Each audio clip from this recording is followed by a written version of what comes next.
Welcome to Retirement Ramblings. I'm Scott, and today is day 181 on my countdown to retirement, plus a catch up for day 182 yesterday. So, for day 182, got up, made some scrambled eggs for breakfast, had a bunch of meetings that took most of my day, wrapping up before the Independence Day holiday. And then for lunch, I made an 85-15 grass-fed burger with about an ounce of Philadelphia cream cheese in the center, which made it really juicy and creamy and pretty delicious. And then I watched a video from Dwayne at Retire Early 500K titled, "I'm a 62-year-old man trapped in an 82-year-old body." Dwayne cracks me up, although the topic was a good one. So go check it out. The links will be in the description down below. I also watched a video from Dr. Tony Hampton titled Easy Carnivore Snacks to Keep You Full, where he covers 15 carnivore snacks, links also in the description, that'll look interesting, so I'll probably try, one or more of those. And then for dinner, I made snow crab with butter. Then I received an email from the New York Times that the House had passed the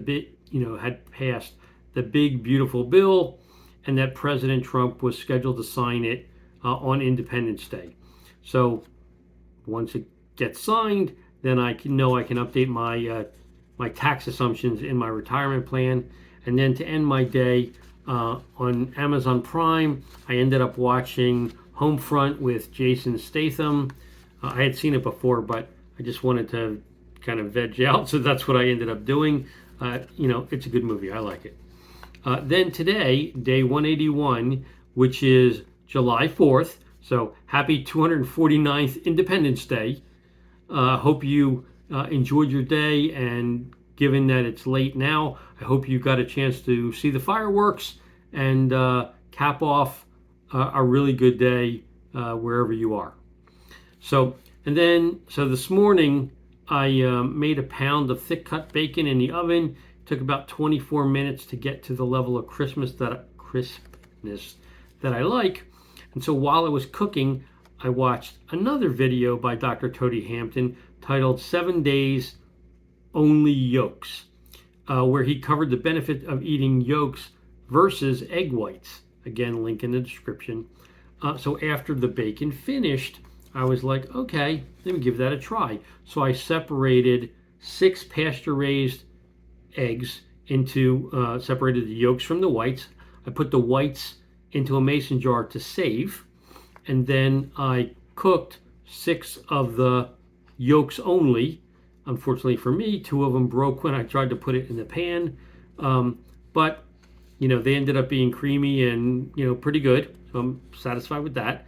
And then I'm going to do this experiment for a number of days, and then after the experiment, I'm going to take all the whites that I've been saving in the mason jar, and I'm going to make a meringue out of that with no sugar, but it'll become a light and fluffy, protein dessert that I can have at some point in time, without pretty much any, or nominal calories and no sugar.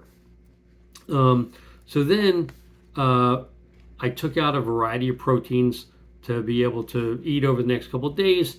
One of those proteins was ribs that we were going to have for dinner tonight. So they needed to thaw. And then after breakfast, I ran out to Kroger because it's 4X Fuel Points Day today, picked up the various things that I need, and ultimately went back afterwards with my wife to get fuel in both of our vehicles. And I had accumulated enough points to get $1 off per gallon. So when we filled up both vehicles, I was able to save $27.71 across both of the vehicles. And then after I got back, I started analyzing the year-to-date expense sheets that my wife sent me, and I created a new sheet blending together our expenses from July 1st, 2024 through June 30th, 2025, so I would be able to have a complete year that would capture all of the seasons. So I would be able to know, when our gas bill went up, when our electric bill went up, and a variety of other things. And anyway, then I logged into Bolden and I updated the detailed budgeter within the tool to match what I had put in the spreadsheet. And then I took data from our net worth spreadsheet and I updated all our account data. So that was the core of the updates.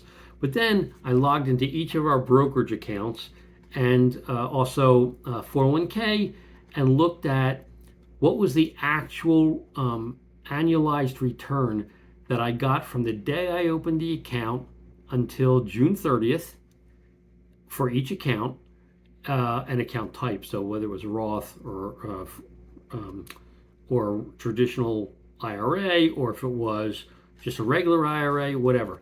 So I looked at all the different performance numbers, and then I updated each account type to match that number so that I would get what we've really been able to achieve over a long period of time, because it's not close to what most financial representatives tell you to use. They're like, oh, put in the S&P 500 number and like that's your average return. Well, it's not my average return in any of my accounts. So, I mean, some accounts are better than the S&P, and some accounts are way less than the S&P because, I've got a different bond mix or a different, allocation, and doesn't get anywhere close to matching the S&P 500. So I don't want to use that number. So anyway, I plugged those in, and then after doing that, I went and I confirmed that President Trump had signed the bill, the BBB, and then I went in and changed the tax assumption in Bolden so that it didn't use the value to revert to the 2017 tax structure, and it kept the current tax structure moving forward. Although I'm sure Bolden will do an update that includes, whatever the new provisions are in the bill, because there will be different tax incentives that will move forward for seniors. Like there'll be an additional deduction and such. So I'm sure it'll make a difference as you project forward. Anyway, then I went and I ran the Monte Carlo analysis for each of the different types. So whether it was optimistic, average, or pessimistic scenarios, I wanted to see where I was. So on the optimistic scenario, my chance of success and not outliving my money was 99%. That's awesome. On my average assumptions, my chance of success is 93%. Also very good. My chance of success on the pessimistic scenario is 13%. Not good, but presumably, I'll be able to make adjustments over time that could make that go up. We'd have to wait and see. Then, using, again, I had done the detailed budgeter in Bolden, so then I went in and looked at their categories and said, well, how did it break out and what were my total expenses? So Bolden came up with a calculation that says my minimum monthly expenses just to get by, that doesn't include, any one-time big purchases, that doesn't include travel, that doesn't include, anything but what does it take to go and exist in the normal way that we do month over month, and it's going to cost me $3,912 according to the Bolden tool. So then I was like, okay, what are my biggest expense categories? And so my number one category is food.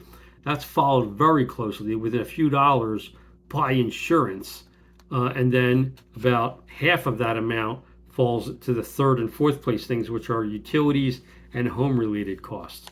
So there's not too much, well, not really that much I'm going to be able to do to reduce many of the really expensive items. So it'll be whatever it is. Then I went in and looked at what is Bolden projecting for my medical expenses once I turn 65, and my wife's already retired, so she's over 65. What are the, once I'm on Medicare, what do they project my healthcare costs will be?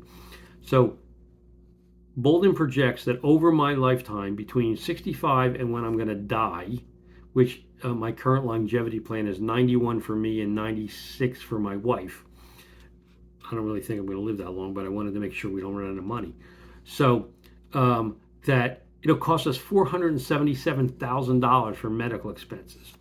And they broke that out by saying that I'll be on, original Medicare plus Medigap plus a drug plan. And based on that, it'll be about $256,000 for me over my lifetime.